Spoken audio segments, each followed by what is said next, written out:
Hello everyone, আসসালামু আলাইকুম। ইসমাইল ফয়সাল এর মানে ভিডিও আবার চলে আসলাম আপনাদের মাঝে নিত্য নতুন ভিডিও নিয়ে। চলুন ভিডিও শুরু করা যাক। আজকে চলে এসেছি গভীর এক ঘন জঙ্গলে এসেছি ঘুঘু পাখি শিকার করার জন্য। কিন্তু অনেকক্ষণ খোঁজাখুঁজি করার পর আমরা কিন্তু একটি ঘুঘু পাখিও দেখতে পাইনি। কিন্তু আমরা আজকে ঘুঘু পাখি দেখে ছাড়বই এবং বাসা থেকে ঘুঘু পাখি শিকার করবই। দেখা যাক কি করা যায়, আপনারা দেখতে থাকুন শেষ পর্যন্ত। আমাদের অঞ্চলে কয়েকটি পুরাতন বাড়ি সহ একটি পুকুর পাড় রয়েছে। সেখানে গিয়েছিলাম ঘুঘু পাখি শিকার করার জন্য এবং পাখি দেখার জন্য। অনেকক্ষণ খোঁজাখুঁজির পর একটি তাল গাছ দেখতে পেলাম। তাল গাছে অনেকগুলা চড়ুই পাখির বাসা এবং পুকুর পাড়ের আশেপাশে সবগুলো গাছে আমি আস্তে আস্তে খুঁজতে শুরু করলাম। দেখা যাক কোনো পাখি দেখা যায় কিনা। খুঁজতে খুঁজতে পর্যায়ে একটি আম গাছ দেখতে পেলাম। আম গাছের চারদিকে অনেকগুলা গাছ রয়েছে। সবগুলা গাছে আমি খুঁজে দেখলাম, কিন্তু অনেকগুলো পাখি দেখা গেল। ভিডিও ধারণ করার আগে পাখিগুলা চলে গেল। হঠাৎ একটি পাখির বাসা দেখা গেল। তারপর সেখানে উঠলাম, ওঠার পর কিছুই পেলাম না। এই যে ঘুঘু পাখিটা দেখেন, পাখি ধরার মতন কোনো সিস্টেমই নেই, কিন্তু বাসা দেখলে অনেক উপরে থাকে, সেখানে ওঠার মতন কোনো সিস্টেমই নেই। যাই হোক, অনেকগুলা গাছে আমি ট্রাই করলাম এবং দেখতেছি কোথায় পাওয়া যায় সেই ঘুঘু পাখিগুলা।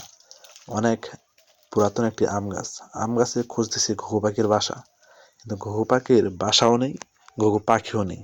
পাখিগুলা কোথায় যে হারিয়ে গেছে আধারে। জঙ্গলে কিছুক্ষণ খোঁজাখুঁজির পর হঠাৎ একটি দেখতে পেলাম কামেঙ্গা গাছ। কামেঙ্গা গাছ থেকে প্রতিদিন এখানে থেকে টিয়া পাখি এসে কামেঙ্গাগুলো খেয়ে যায়। টিয়া পাখির প্রধান খাবার হচ্ছে কামেঙ্গা। এই যে দেখতে পাচ্ছেন, কামেঙ্গাগুলো প্রতিদিন আসে, টিয়া পাখিগুলাই খেয়ে যায়।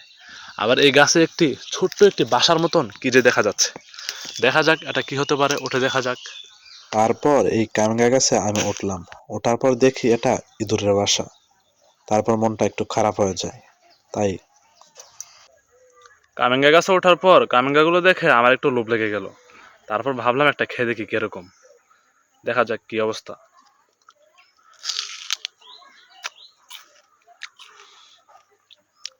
কিন্তু অনেক টক, তাই আমি এটাকে ছুরি ফেলে মারলাম। তারপর আমি কামরাঙ্গা গাছ থেকে নেমে যাই। নামার পর আরেকটি পুকুর পাড়ে যাই। পুকুর পাড়ে গিয়ে দেখি ভারী জঙ্গল। সেই জঙ্গলের মাঝখানে মাথা উঁচু করে দাঁড়িয়ে আছে একটি তাল গাছ। তাল গাছে অনেকগুলা চড়ুই পাখির বাসা। তার পাশে রয়েছে একটি 100 বছর পুরানো পুকুর। পুকুরে মনে হয় অনেক মাছ রয়েছে, কিন্তু অনেক পুরাতন একটি পুকুর। পুকুর পাড়ে যেয়ে আমি হঠাৎ একটি কি দেখতে পেলাম। দেখলে আপনারা নিশ্চয়ই অবাক হয়ে যাবেন। দেখুন। অনেকক্ষণ খোঁজাখুঁজির পর আমি এটা কি দেখতে পেলাম, আপনারা নিশ্চয়ই দেখেন এটা কি হতে পারে।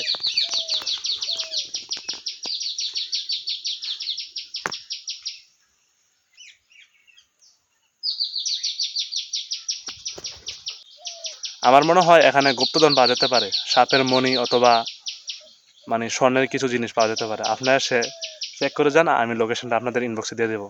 আমাকে মেসেজ করুন কে কে আসে চেক করতে চান এখানে কি আছে। এর পাশে রয়েছে পুকুরের আরেক পারে বিশাল বড় একটি বাঁশের জার। এই বাঁশের জারে উঁচুতে অনেকগুলা ঘুঘু পাখির বাসা, কিন্তু ঘুঘু পাখি নামানোর মতন কোনো সিস্টেমই নেই, ধরার মতন কোনো সিস্টেমই নেই। যাই হোক, অবশেষে কয়েকটি ঘুঘু পাখি দেখতে পেলাম। পুকুরের পাড়ে ছোট ছোট গাছে বসে রয়েছে। তাই ভাবলাম প্রাকৃতিক সৌন্দর্য নষ্ট না করে এগুলোকে সুন্দরভাবে বাঁচার জন্য আমি কোনো বিরক্ত না করে চলে আসলাম। শেষ পর্যন্ত আমি ব্যর্থ হয়ে বাড়িতে ফিরে যাচ্ছি। ঘুঘু পাখির দেখা মিলল, কিন্তু শিকার করতে পারেনি। যাই হোক, আবার কোনো এক সময় ট্রাই করব, দেখা যাক ঘুঘু পাখি শিকার করতে পারি কি পারি না। যারা শেষ পর্যন্ত ভিডিওটি দেখেছেন আপনাদেরকে জানাই ধন্যবাদ এবং